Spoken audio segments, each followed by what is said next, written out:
He makes you miss, he makes you pay.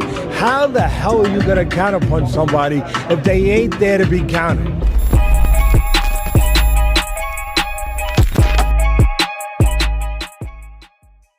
Do you feel like the size of the ring could make a difference to this fight? Do you think little things like this can make a difference to Fury Usyk fight? Yeah, I mean, look, we found out it made a difference with a fight named Marvin Hagler and Sugar Ray Leonard. We found out that it did make a difference. It helped Leonard, and Leonard's one of my favorite fighters of all time. Hagler was one of my favorite. God bless him. We miss him as a human being, as a great fighter also. But those things make a difference. If you make them make a difference, you know, you got to make them make a difference. Where you would think that Usyk would want the bigger ring, so he has more room to use his legs, you know, to give angles, you know, to stretch the ring out, you know, to just be able to use his speed, not just with his hands, but with his legs. And Fury's got good legs too, but it's in a different way. You know, the approach is in a different way. Fury will do it on the outside. If he needs to, he'll move laterally on you. But Usyk will do it more. Nobody does it like Lomachenko. The greatest legs I've seen in I don't know how long. But along those lines, Usyk does it to get angles, to create opportunities offensively as well as defensively, to keep you off balance. You would think the bigger ring would probably favor him for those reasons, that, you know, he wants more room to keep the bigger guy off balance, to create entrance points, you know, because he's going to have to create an entrance point. He's going to have to find a way to get close. If he can't do, and there's a couple ways to do it. I mean, sometimes you could do it by setting a trap and not going forward, by stepping out and tempting the bigger guy to give up his height. And then he comes to you, bop, bop, bop, you got him. You know, so, and he's a cerebral guy and he's got good people around. So I'm sure that all those options are going to be open to him. But you could also make an argument. Here's the funny thing about this fight, why it's so interesting and intriguing. You could make an argument that Fury would enjoy a big ring too. Because for me, he can go two ways. I said it earlier. He can go and impose his physicality and size by coming forward, and his will.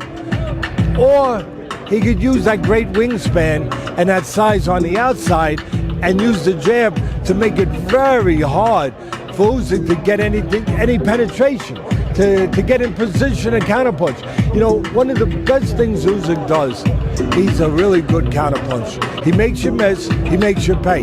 How the hell are you going to counterpunch somebody if they ain't there to be countered? So for me, that would be the game plan for Fury.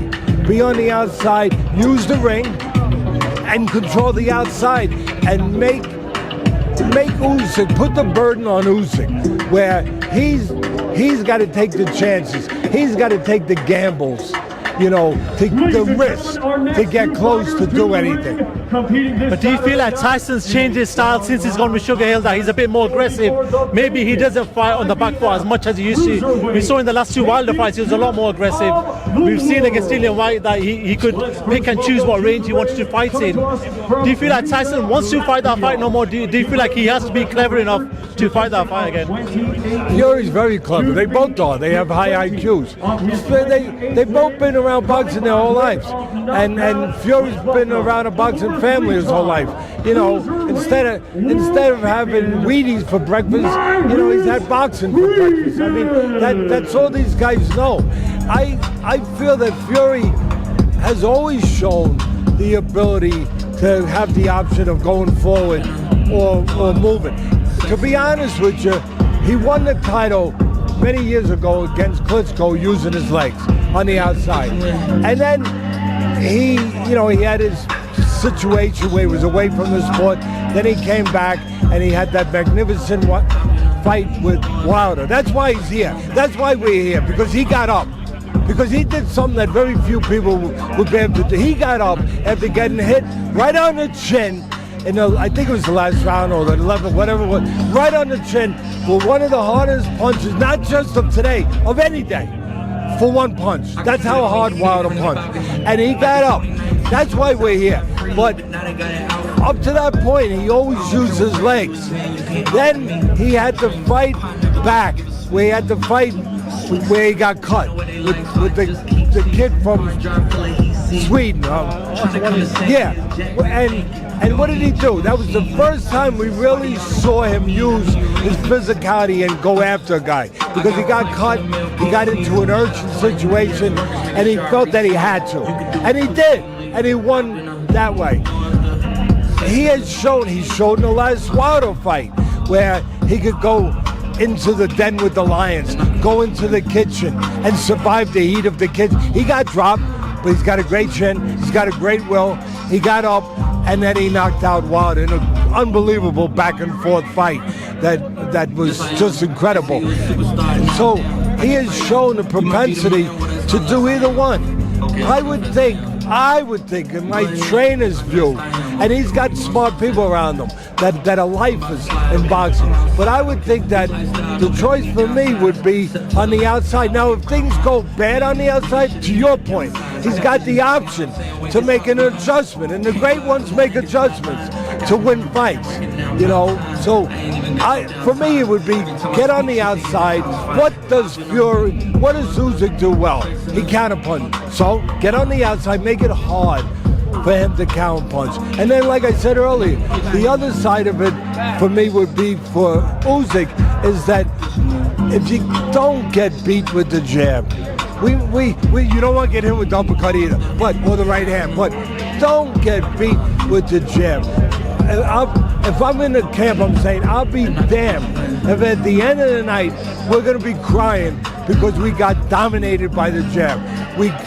So for me, I would have spent the whole camp on finding a way to negate, to nullify the jab of Fury, whatever the way that is. It might be to slip like Tyson used to do and jab, slip, take away the reach, jab your way in. It might be to feint, step out, get his jab to come, and then counterpunch the counterpuncher with your own jab. It could be a various amount of ways, but don't get beat with the jab. I do want to ask you, where does the winner in regards to the greatest of all time rank? Whoever wins the undisputed heavyweight champion on Saturday night, there's an argument for Usyk because he's undisputed in the cruiserweight division. Where does the winner rank for you in the great seven? Listen, both of them they win. This hasn't been done, if my history is right, in 25 years. Since I think 99, when I think Lennox Lewis with Holyfield got all the belts. So either way, it's going to put them in a special class, whoever wins.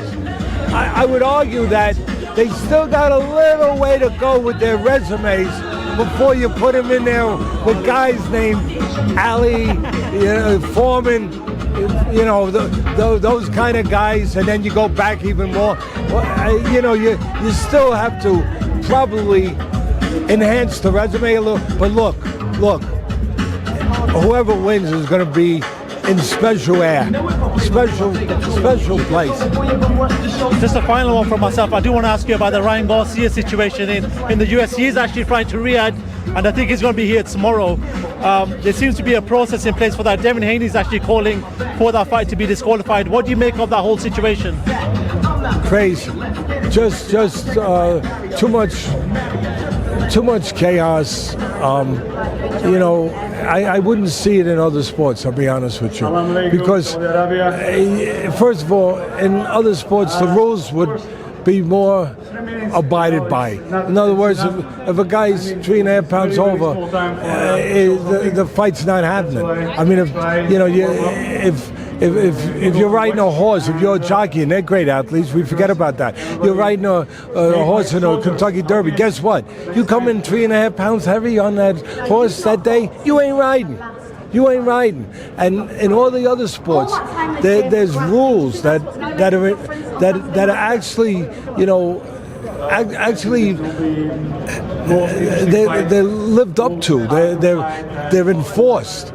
And we don't have that in boxing, where you can have a guy come in, not only 3.5 pounds heavy, but where you have a drug testing. We wouldn't even be having this controversy now if the drug testing was done the way it's done in other sports, where you find out the results before the damn fight. Ain't that a pretty good idea? I mean, I'm no genius, but I think that's a novel idea, isn't it? That maybe you would actually find out, if you're going to drug test someone, you might actually want to find out before they get in the ring if they were dirty or not after. And then you wouldn't have this, and you wouldn't be asking me these questions. And that's something that boxing, they need more structure. They need more infrastructure, whether it's a national commission, whatever it is. But they need policing. They don't have it.